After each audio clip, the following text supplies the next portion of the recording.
make it a part of your day. Young Muslim and old Muslim and male Muslim and female Muslim. In a time where sin has become pervasive and invasive and it is make a lot of istighfar. Because from the punishment of Allah Rabbul Izzah, me and you were given two safeties. Two things that we could hide behind and keep the adhab of Allah away. Allah Rabbul Izzah says, وَمَا كَانَ اللَّهُ لِيُعَذِّبَهُمْ وَأَنْتَ فِيهِمْ. The first, the Prophet. So long as, Allah said, so long as he is amidst you, I will not punish you. So the Rasul died and left. His sunnah is with us, but the Rasul went.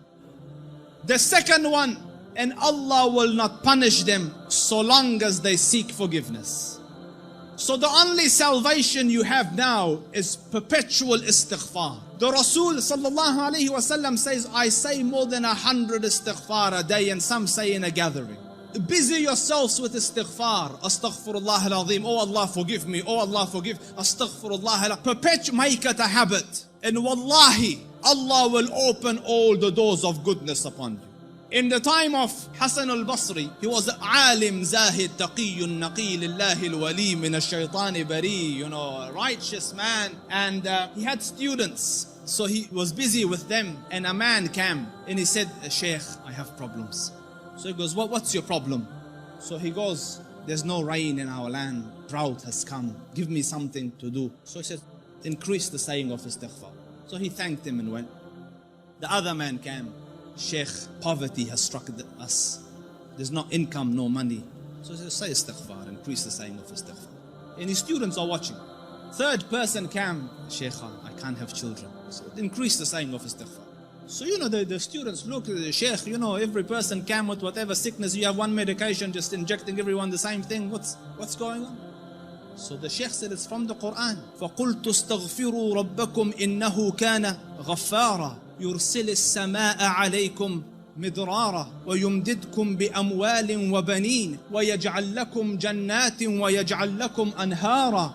Make istighfar of Allah. Allah will send the sky down with helpful rain for you. He will bestow you with wealth and progeny and make your gardens grow, and around it springs of water will come. All for the saying of istighfar and the returning to Allah Rabbul Izzah with seeking forgiveness of Allah Rabbul Izzah.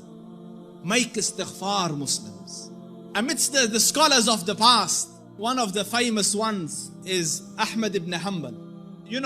They call him the Imam of Ahlul Sunnah. And such a giant of an Imam, some of the people in his madhab say that no one served the religion after Abu Bakr radiallahu anhu more than Ahmad ibn Hanbal. Because just in the days of Mihna, for years he took imprisonment and house arrest, but he would not budge on his stance on the deen.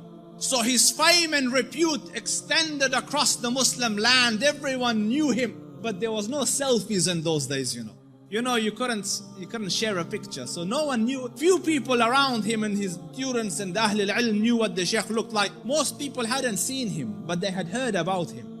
So Imam Ahmad went on a travel from his city to another city.